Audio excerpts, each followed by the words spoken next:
Hello friends, स्वागत है आप सभी का हमारे चैनल केवी लर्निंग्स में। आज के इस वीडियो में अपने लोग कवर करने वाले हैं फंक्शन ऑफ ट्यूब्यूल्स, जो कि टॉपिक था हमारा एस्क्रिडेड प्रोडक्ट एंड देयर एलिमिनेशन वाला, जो अपने लोग चैप्टर पढ़ रहे थे। अब उसके कुछ जो लास्ट टॉपिक हैं वो स्टार्ट होने वाले हैं और इसके बाद अपने लोग जो कंसंट्रेशन ऑफ यूरिन है उसके बारे में पढ़ेंगे, या फिर कह दो कि काउंटर करंट मैकेनिज्म के बारे में पढ़ेंगे। तो आइए अपने लोग स्टार्ट करते हैं फंक्शन ऑफ ट्यूब्यूल्स के बारे में। तो जो नेफ्रॉन है उसका जो ट्यूब्यूलर वाला पार्ट है, जहाँ पे आएंगे हमारे पास सबसे पहले पीसीटी यानी कि प्रॉक्सिमल कॉन्वोल्यूटेड ट्यूब्यूल। ठीक है, तो ये है हमारा पीसीटी वाला पोर्शन। उसके बाद है हमारे पास हेनलेज लूप या फिर लूप ऑफ हेनले। ठीक है, तो इसके बाद है हमारे पास डीसीटी, जो कि नेफ्रॉन का लास्ट वाला पोर्शन है यानी कि डिस्टल कॉन्वोल्यूटेड ट्यूब्यूल्स। और सबसे लास्ट में हमारे पास कलेक्टिंग डक्ट। ठीक है, तो इन चारों जो हमारे पास ये ट्यूब हैं इनके बारे में जानेंगे। आइए स्टार्ट करते हैं वन बाय वन। पहले अपने लोग स्टार्ट करते हैं प्रॉक्सिमल कॉन्वोल्यूटेड ट्यूब्यूल्स के बारे में। अब जो अपने लोग बात करते हैं पीसीटी यानी कि प्रॉक्सिमल कॉन्वोल्यूटेड ट्यूब्यूल्स के बारे में, तो पीसीटी में जो अपने लोग बात कर रहे हैं तो यहाँ पे क्या होंगे, यहाँ पे जो सेल्स हैं इसके, यानी कि जो भी पीसीटी होगा यानी कि जो प्रॉक्सिमल कॉन्वोल्यूटेड ट्यूब्यूल है वो उसके जो सेल्स हैं वो कुछ इनर साइड से कैसे होंगे, कुछ ब्रश बॉर्डर्ड लाइक स्ट्रक्चर होंगे। उनका जो एक जो देखिए ये कवरिंग है, ठीक है, ये हो गए हमारे पास क्यूबॉइडल। ठीक है, अब इसकी जो एक सरफेस है वो कैसी होगी, कुछ ब्रश लाइक स्ट्रक्चर होगा या फिर कुछ फिंगर लाइक स्ट्रक्चर यहाँ पे शो किया जाएगा, हम लोगों को देखने को मिलेगा। अब इसकी वजह से क्या हो रहा है, जो भी हमको एक ब्रश बॉर्डर्ड जो हम लोगों को स्ट्रक्चर मिल रहा है या फिर इसकी जो हमारे पास जो सरफेस है वो कैसी है, ब्रश बॉर्डर। इसके होने की वजह ये है क्योंकि यहाँ पे अपने लोगों को जो सरफेस एरिया है उसको इंक्रीज़ करना है। तो जो ब्रश बॉर्डर अपीयरेंस है वो इसकी वजह से है कि यहाँ पे जो सरफेस एरिया है उसको अल्टीमेटली बहुत ही ज़्यादा इंक्रीज़ किया जा सके। ठीक है, अब PCT is line by simple cuboidal brush bordered epithelium, यानी कि जो हमारी पीसीटी है इसमें जो सेल्स हैं वो कैसे हैं, एक तो पहली बात तो ये कैसे हैं, सिंपल है। दूसरी बात ये कैसे हैं, क्यूबॉइडल स्ट्रक्चर हैं, यानी कि इनका जो स्ट्रक्चर है वो कैसा है, क्यूब लाइक स्ट्रक्चर है। और ये कैसे हैं, ब्रश बॉर्डर्ड है और एपिथेलियम टाइप के टिश्यू हैं। ठीक है, यानी कि यहाँ पे जो सेल्स वगैरह प्रेजेंट है वो कैसे हैं, simple cuboidal brush bordered epithelium. ठीक है, अब जो हमारा ब्रश बॉर्डर्ड वाला जो हमारा स्ट्रक्चर है यानी कि जो फिंगर लाइक प्रोजेक्शन है, ये मदद कर रहा है किसमें, इंक्रीज करने में जो भी सरफेस एरिया है रीएब्जॉर्प्शन के लिए। ठीक है, अब अपने लोगों को पता था कि यहाँ पे जो हमारा ट्यूब्यूलर वाला पोर्शन है नेफ्रॉन का, इसमें जो भी मैक्सिमम पार्ट है जो भी फिल्ट्रेट बन के आया है कहाँ से, बोमेंस कैप्सूल से या फिर मेलफिजियन बॉडी से। तो यहाँ पे क्या होगा, अल्टीमेटली जो भी सबसे ज़्यादा पोर्शन है उसको रीएब्जॉर्ब किया जाएगा। जो भी फिल्ट्रेट आया है उसको 99.9% क्या करना है, उसको रीएब्जॉर्ब करना है। तो इसके लिए क्या होना, देखिए रीएब्जॉर्प्शन जहाँ पे हो रहा है, जितना ज़्यादा रीएब्जॉर्प्शन करना है उतना ही सरफेस एरिया होना चाहिए। अब सरफेस एरिया तो उतना ही, क्योंकि लेंथ उतनी है, उतनी ही अपने लोगों को रखनी है जितना नॉर्मल स्ट्रक्चर की होती है। अब सरफेस एरिया को इंक्रीज करने के लिए यहाँ पे अपने लोगों ने ला दिया कुछ brush bordered like structure.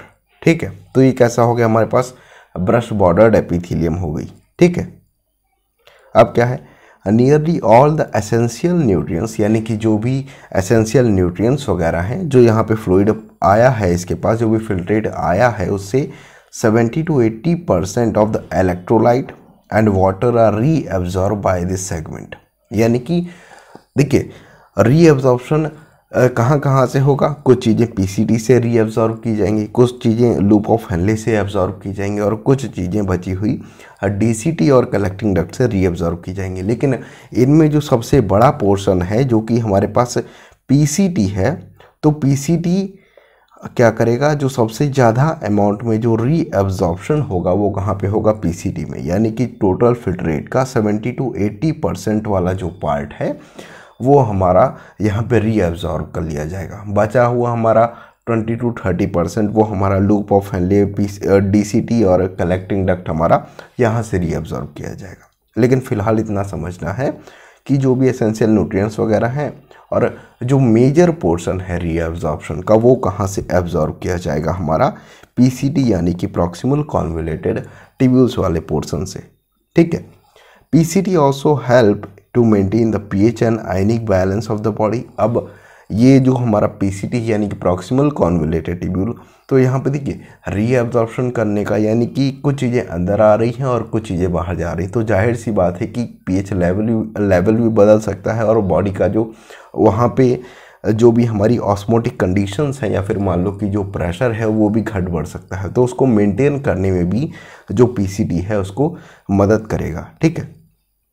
By the selective secretion, selective secretion यानी कि सेलेक्टिव यानी कि सेलेक्ट करके सिक्रीट कर रहा है, यानी कि कुछ चीज़ें सेलेक्ट होंगी और वापस से जो फिल्ट्रेट है जो कि इसके अंदर बह रहा है उसमें वापस से मिला दी जाएंगी, ताकि जो हमारा पीएच है और जो ऑस्मोटिक बैलेंस है या फिर जो प्रेशर है वो मेंटेन रहे।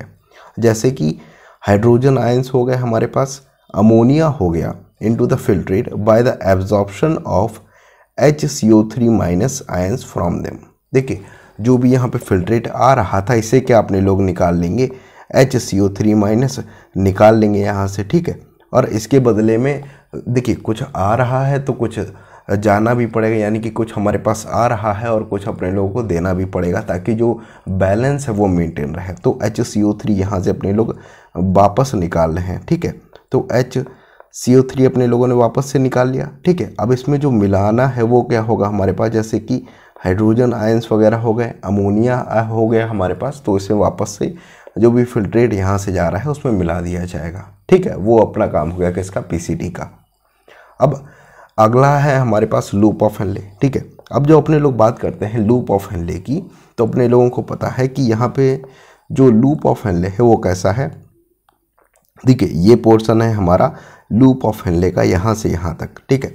तो एक बार तो फिल्ट्रेट इधर से इधर आएगा और एक बार इधर से इधर जाएगा, यानी कि एक बार ऊपर से नीचे आएगा और फिर यू शेप लेके वापस से नीचे से ऊपर जाएगा। तो ये है हमारे पास ये है डिसेंडिंग वाला पोर्शन।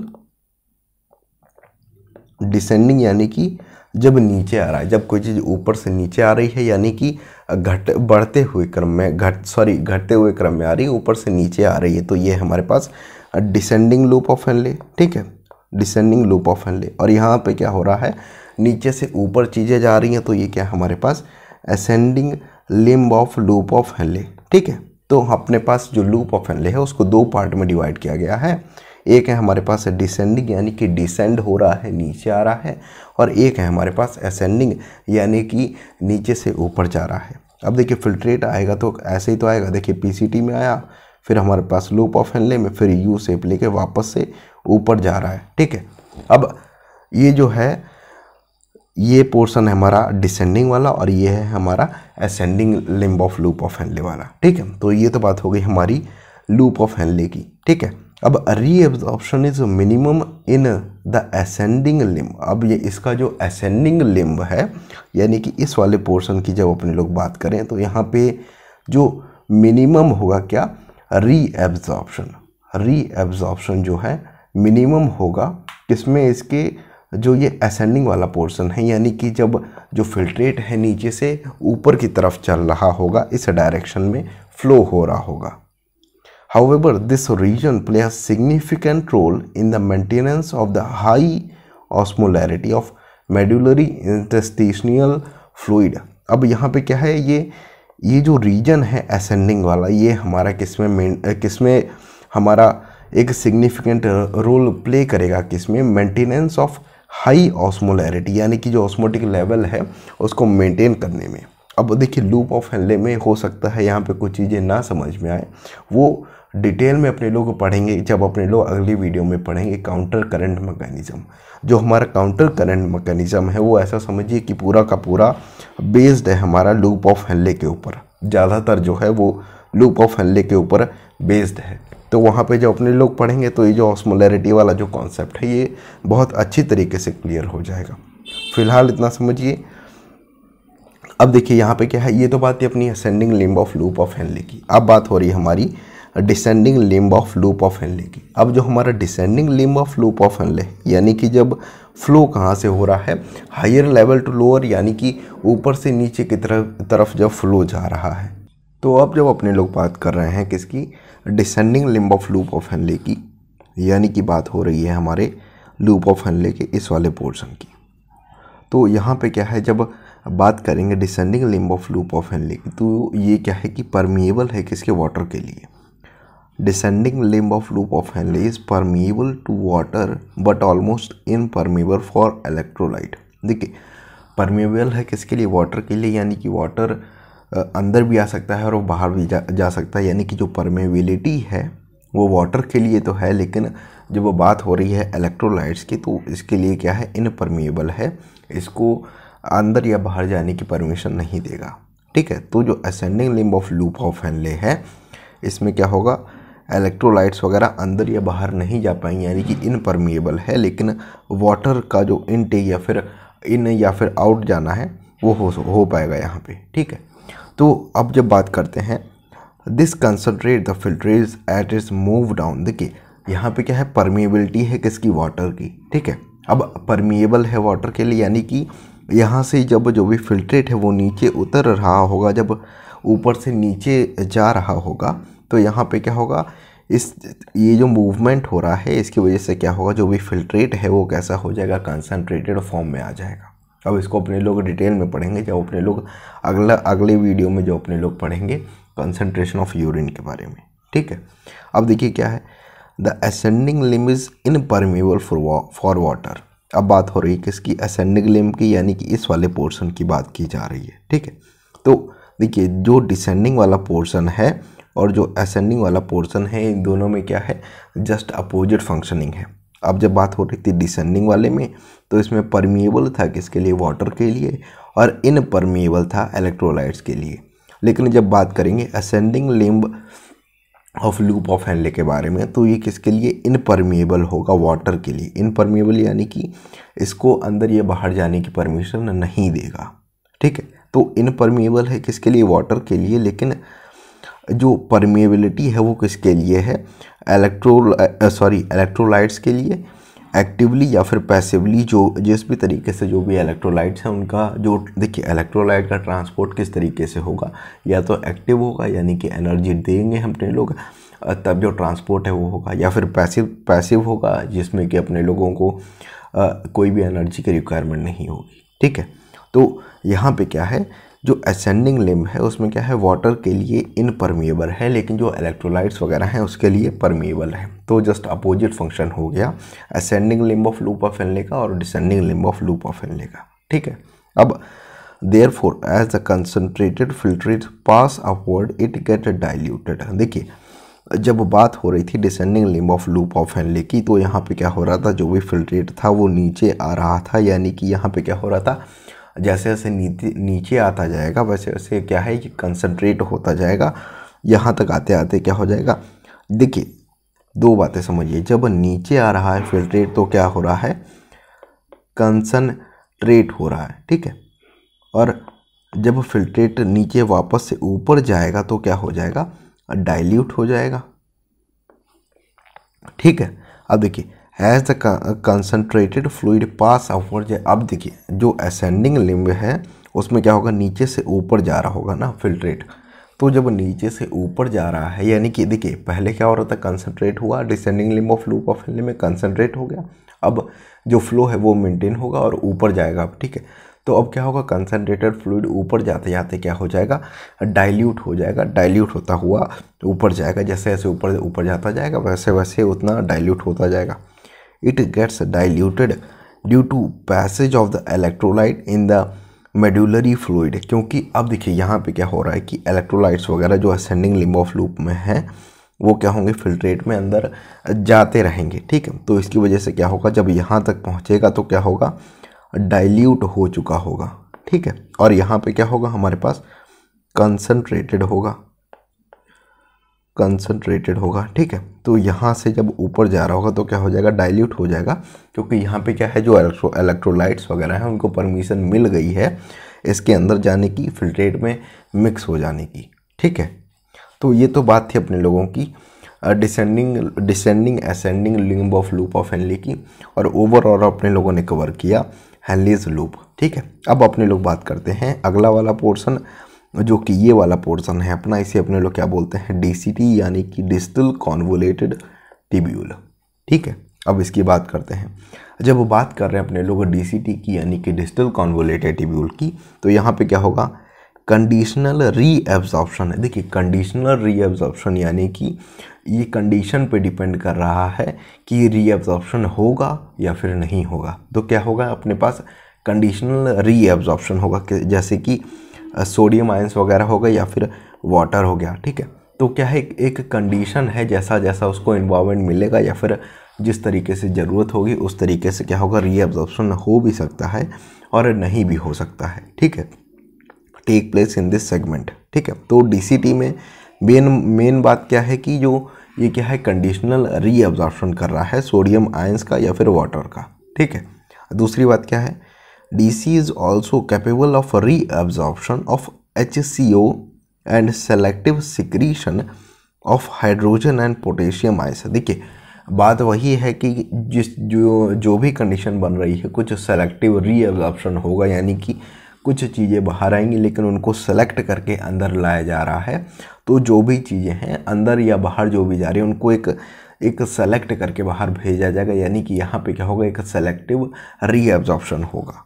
ठीक है, hydrogen and potassium ions and ammonia to maintain the pH. देखिए जो भी सिक्रीशन हो रहा है या फिर जो सेलेक्टिव रीअब्जॉर्प्शन हो रहा है, चाहे वो अमोनिया का हो, वाटर का हो या फिर हाइड्रोजन आयंस वगैरह का हो, उसका मेन फंक्शन क्या है, उसकी जो जड़ है वो क्या है यहाँ पे, कि जो पीएच है यानी कि जो पीएच लेवल है उसको मेंटेन करना है, और जो सोडियम पोटेशियम बैलेंस है यानी कि ओवरऑल अगर अपने लोग बात करें कि जो ऑस्मोलैरिटी है उसको मेंटेन करना है। तो उसके लिए जो भी सिक्रीशन है, चाहे वो सेलेक्टिव हो या फिर पैसिव हो, वो उस तरीके से मेंटेन किया जा रहा है, क्योंकि वहाँ पे क्या पीएच और जो भी वहाँ की जो कंडीशन है वो मेंटेन रहे।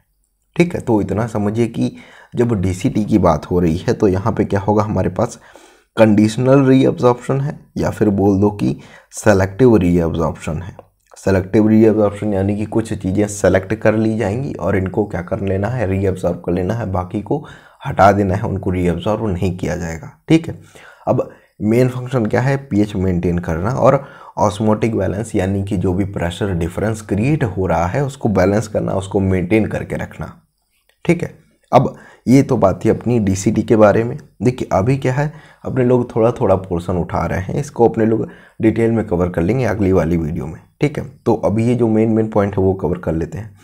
अब बात करते हैं अपने लोग लास्ट डक्ट जो अपने लोगों को मिलेगी, जो कि कहते हैं कलेक्टिंग डक्ट। अब कलेक्टिंग डक्ट क्या है, नेफ्रॉन का पार्ट नहीं है, लेकिन नेफ्रॉन से लगी हुई है, इसलिए इसकी बात करना जरूरी है। अब देखिए नेफ्रॉन में क्या आता है, एक तो हमारे पास आ जाएगा मेल्फिजियन बॉडी, उसके बाद आ जाएगा हमारे पास पीसीटी, और फिर लूप ऑफ हेनले, और सबसे लास्ट में डीसीटी। तो जो हमारे पास नेफ्रॉन है उसके 4 पार्ट होते हैं, Malpighian tubule, PCT, loop of Henle और डीसीटी, और उसी से लगा हुआ हमारे पास पार्ट है कलेक्टिंग डक्ट। देखिए जो डीसीटी वाला पोर्शन है यानी कि डिस्टल कॉन्वोलेटेड ट्यूब्यूल्स, ये ओपन होते हैं। जो कई सारे नेफ्रॉन्स होंगे उनके जो डीसीटी होंगे वो ओपन कहाँ पे हो रहे होंगे, हमारे पास कलेक्टिंग डक्ट में। जैसे कि एक ये नेफ्रॉन हो गया, एक यहाँ पे होगा, एक यहाँ पे होगा नेफ्रॉन हमारे पास। ठीक है, तो यहाँ पे क्या होगा, जो भी यूरिन फॉर्म हुआ है डीसीटी तक या फिर जो भी फिल्ट्रेट फॉर्म हुआ है डीसीटी तक, वो यहाँ पे कलेक्ट कर दिया जाएगा, एक जो सिंगल पाइपलाइन है उसमें भेज दिया जाएगा। तो ये तो काम है हमारा कलेक्टिंग डक्ट का। ठीक है, अब कलेक्टिंग डक्ट क्या है, this long duct extended from the cortex. देखिए कॉर्टेक्स वाला रीजन जो है किडनी का, वहाँ से निकल रही है, of the kidney in the inner part of the medulla, cortex से होते हुए हमारा इनर पार्ट ऑफ मेड्यूला में जाएगी। अब इसकी अपने लोग डिटेल में बात करेंगे आगे वाली वीडियो में। ठीक है, देखिए किडनी के क्या है, 2 पार्ट है। ठीक है, अगर ऐसे अपने लोग समझने की कोशिश करें तो ये क्या है, ये है हमारे पास किडनी। ठीक, अब किडनी में क्या है, 2 पार्ट है, एक तो है हमारा जो आउटर वाले पार्ट की बात करें तो ये हो जाएगा हमारा कौन सा, ये पार्ट है हमारा कॉर्टेक्स वाला रीजन। ठीक है, तो ये क्या है, कॉर्टेक्स यानी कि आउटर वाला रीजन। ठीक है, अब इसके अंदर हमारे पास एक और पार्ट बन जाता है जो कि हमारे पास है ये, ठीक है। ये है, ये कौन सा है हमारे पास, मेड्यूला वाला रीजन, या फिर बोल दो कि किडनी की जो वॉल है उसकी जो दीवार है वो किससे मिलके बनी हुई है। उसके अंदर जो सेगमेंट है वो कितने हैं, 2 तरीके के सेगमेंट है। पहला है हमारे पास कॉर्टेक्स जो कि उसकी आउटर वॉल के पास में है, और दूसरा है हमारा मेड्यूला। तो जब बात होती है कलेक्टिंग डक्ट की, तो कलेक्टिंग डक्ट आती है हमारी कॉर्टेक्स से होते हुए मेड्यूला में एंटर करती है, ठीक है। तो कॉर्टेक्स से होते हुए हमारे पास मेड्यूला में क्या आएगी, हमारे पास कलेक्टिंग डक्ट, ठीक है।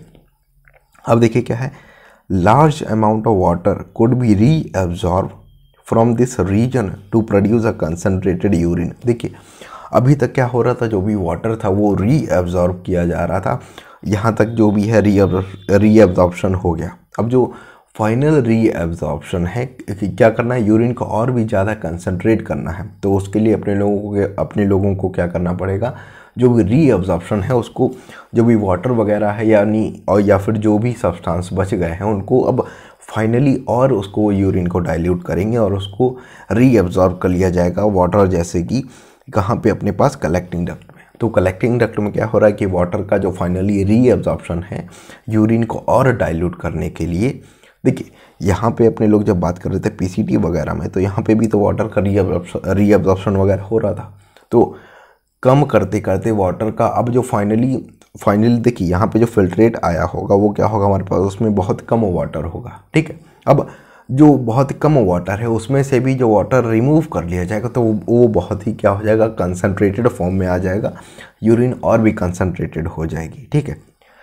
अब ओवरऑल देखिए यूरिन जब फॉर्म होता है तो कितना होगा, 180 लीटर क्या होगा, यहाँ पे फिल्ट्रेट किया जाता है ब्लड, ठीक है। अब 180 लीटर से उसको कम करते करते अपने लोगों को 2 लीटर तक लाना है, 1.5 से 2 लीटर जो कि डेली यूरिन एक्सक्रीट आउट होता है। तो 180 लीटर्स को कम करते करते यानी कि अप्रॉक्सीमेटली 99% जो वाटर है उसको रीअब्जॉर्ब करना है। तो जाहिर सी बात है कि जो सभी रीजन में क्या होगा, वाटर का रीअब्जॉर्प्शन होगा, ठीक है। अब सेम उसी तरीके से जो फाइनल रीअब्जॉर्प्शन है वाटर का वो कहाँ पे होगा, हमारे पास कलेक्टिंग डक्ट से, क्योंकि यहाँ पे क्या है यूरिन को और भी डाइल्यूट कर देना है, ठीक है। तो ये बात हो गई हमारी कलेक्टिंग डक्ट के बारे में। This segment allow passage of small amount of urea into the medullary interstitium to keep up the osmolarity. अब ये जो सेगमेंट है हमारा कौन सा, कलेक्टिंग डक्ट वाला। अब यहाँ पे क्या होगा, कुछ जो यूरिया है उसको जो मेडुलरी वाला रीजन है वहाँ पे भेज दिया जाएगा। अब यहाँ पे नहीं समझ में आएगा, अगली वाली वीडियो में अपने लोग कवर करेंगे, जब अपने लोग कंसंट्रेशन ऑफ यूरिन को पढ़ेंगे तो वहाँ पे बिल्कुल क्लियर हो जाएगा, ठीक है। फिलहाल इतना समझिए कि जब यहाँ से जो डाइल्यूट यानी कि जो फिल्ट्रेट जब नीचे जा रहा होगा, जब आया हमारे पास कलेक्टिंग डक्ट में, तो यहाँ से क्या होगा, कुछ अमाउंट में जो यूरिया है उसको बाहर निकाल दिया गया, क्योंकि यहाँ पे क्या है, कुछ जो ऑस्मोलैरिटी है या डी की ऑस्मोटिक प्रेशर है, ऑस्मोटिक बैलेंस है, उसको मेंटेन करने के लिए, ताकि जो यूरिन है वो यहाँ पे अच्छी तरीके से कंसंट्रेट हो पाए और डाइल्यूट हो पाए, ठीक है। It's also play a role in the maintenance of the pH and ionic balance. देखिए पीएच आयनिक बैलेंस का अपनी बॉडी में हर जगह रोल होता है, तो जहाँ पे भी कुछ चीज़ें अंदर आ रही हैं, कुछ चीज़ें बाहर जा रही हैं, तो वहाँ पे समझ लीजिए कि 99% वहाँ पे क्या हो रहा है कि जो उसका बैलेंस है यानी कि उसकी जो कंडीशन है उसको मेंटेन करने की कोशिश की जा रही है, वहाँ का जो पीएच है उसको मेंटेन करने की कोशिश की जा रही है, जो प्रेशर है उसको मेंटेन करने की कोशिश की जा रही है, ठीक है। तो फाइनली जो हमारे पास यहाँ पे जो भी यूरिया वगैरह बाहर या फिर अंदर जा रहा है उसका मेन पर्पस क्या है कि पीएच मेंटेन करना, यानी कि जो आयनिक बैलेंस है उसको मेंटेन करना of the body by the selective secretion of H+ and K+ ions. यहाँ पे क्या है, कुछ सेलेक्टिव सिक्रीशन होंगे। सेलेक्टिव सिक्रीशन यानी कि कुछ चीज़ों को छांट लिया जाएगा, उनको सेलेक्ट कर लिया जाएगा और उनको क्या कर दिया जाएगा, सिक्रीट, क्योंकि यहाँ पे क्या है, कुछ जो पीएच और जो हमारे पास आयनिक बैलेंस है उसको मेंटेन करना है, ठीक है। तो ये तो बात थी हमारे पास कलेक्टिंग डक्ट के बारे में। अब इस वीडियो में अपने लोगों ने काफ़ी सारी चीज़ें जो हैं कवर कर ली हैं। अगली वाली वीडियो में अपने लोग काफ़ी ज़्यादा जो पोर्शन है वो अपने लोग कवर करेंगे, जिसमें अपने लोग जानेंगे काउंटर करेंट मैकेनिज्म के बारे में। उसमें अपने लोग जानेंगे कि कैसे जो यूरिन है उसको डाइल्यूट किया जाता है। ये सब अपने लोग अगली वाली वीडियो में पढ़ेंगे, बहुत ही डिटेल में पढ़ने वाले हैं। जुड़े रहिए, अगली वीडियो जल्दी आप लोगों को मिलेगी। ये वाली वीडियो थोड़ी सी लेट हो गई है, मैं बिजी था थोड़ा, और अगली वाली जो वीडियो है वो जल्दी अपलोड हो जाएगी। मिलते हैं आपसे अगली वीडियो में, तब तक के लिए धन्यवाद। अगर आपको हमारी ये वीडियो अच्छी लगी हो, आपको कुछ नया सीखने को मिला हो, तो हमारी वीडियो को लाइक करें और अपने जो फैमिली या फिर फ्रेंड्स हैं उनको भी बताएं हमारे चैनल्स के बारे में। और अगर आपकी कोई सजेशन देना चाहते हैं, कुछ पूछना चाहते हैं, तो कमेंट बॉक्स के माध्यम से आप हम तक अपनी बात पहुंचा सकते हैं और मैं कोशिश करूंगा जल्द से जल्द रिप्लाई करने की। मिलते हैं आपसे अगली वीडियो में, तब तक के लिए नमस्कार।